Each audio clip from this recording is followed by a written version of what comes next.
Bonjour à tous et bienvenue pour découvrir les dernières nouvelles du monde. Des chercheurs ont fait une découverte intéressante sur le vieillissement. Pendant longtemps, on a pensé que tout le monde avait un peu d'inflammation dans le corps en vieillissant, un phénomène qu'on appelle inflammaging. Mais une nouvelle étude suggère que ce n'est pas forcément vrai pour tout le monde. Des scientifiques ont comparé la santé de personnes dans des pays industrialisés comme l'Italie et Singapour, avec celle de personnes vivant de manière plus traditionnelle en Bolivie et en Malaisie. Ils ont découvert que dans les pays industrialisés, l'inflammation augmente avec l'âge et est liée à des maladies chroniques. En revanche, chez les populations non industrialisées, ce n'est pas le cas. Leur inflammation est surtout causée par des infections passagères. Cela veut dire que notre mode de vie, ce que nous mangeons et notre environnement ont un impact énorme sur la façon dont notre corps vieillit. Pour info, l'inflammation, c'est la réaction de notre corps quand il se défend contre quelque chose, comme une blessure ou des microbes. C'est un peu comme si une alarme se déclenchait pour réparer le problème.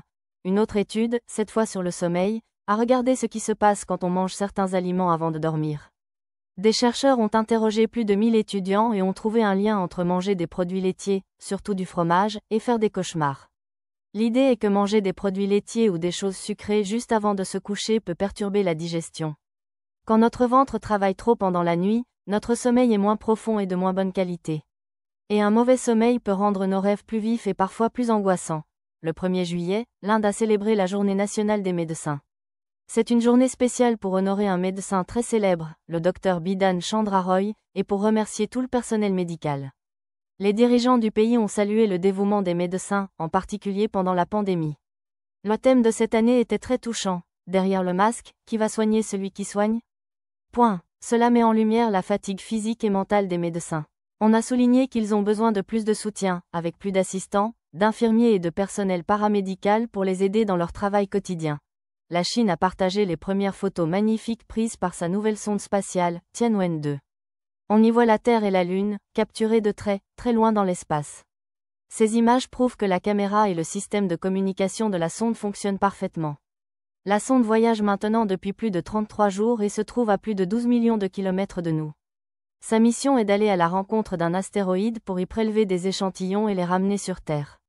Ensuite, elle continuera son long périple pour étudier une comète. Pour info, les scientifiques étudient les astéroïdes parce qu'ils sont comme des fossiles de l'espace. Ils peuvent nous apprendre comment notre système solaire s'est formé il y a très, très longtemps. Bonne nouvelle pour les passionnés d'espace. Netflix a passé un accord avec la NASA pour diffuser en direct les programmes de l'Agence spatiale américaine. Bientôt, directement sur Netflix, vous pourrez regarder les lancements de fusées, suivre les astronautes lors de leur sortie dans l'espace et même admirer des vues de la Terre en temps réel depuis la Station spatiale internationale. Le tout sera disponible sans publicité à partir de cet été. Une étude suisse a montré quelque chose d'étonnant. L'intelligence artificielle peut être meilleure que les humains pour comprendre les émotions. Cependant, la plupart des gens préfèrent recevoir du soutien émotionnel d'une vraie personne. Même si le message d'une intelligence artificielle est identique à celui d'un humain, on lui accorde moins de valeur si on sait qu'il vient d'un robot. Les gens n'acceptent vraiment l'aide émotionnelle d'un robot que s'ils croient parler à un humain.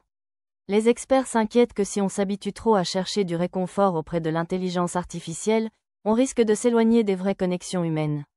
Pour info, un chatbot est un programme informatique conçu pour discuter avec vous, comme si vous parliez à une personne. Vous en avez peut-être déjà utilisé sur des sites web pour poser des questions. Un astronaute indien, Shubhanshu Shukla, est actuellement à bord de la Station spatiale internationale. Le 4 juillet, il participera à une session de radio en direct avec des écoliers et des ingénieurs en Inde. La communication se fera grâce à un équipement spécial installé dans un centre spatial à Bengaluru, en Inde, permettant à de nombreux jeunes de poser leurs questions à un voyageur de l'espace. Et pour finir, une histoire incroyable venue des océans. Des scientifiques ont observé des orques sauvages en train d'offrir de la nourriture à des humains. C'est peut-être la première fois qu'on voit un prédateur sauvage essayer de nourrir des gens volontairement. Cela a été observé 34 fois dans différents endroits du monde. Les orques ont proposé des poissons, des phoques et même des algues.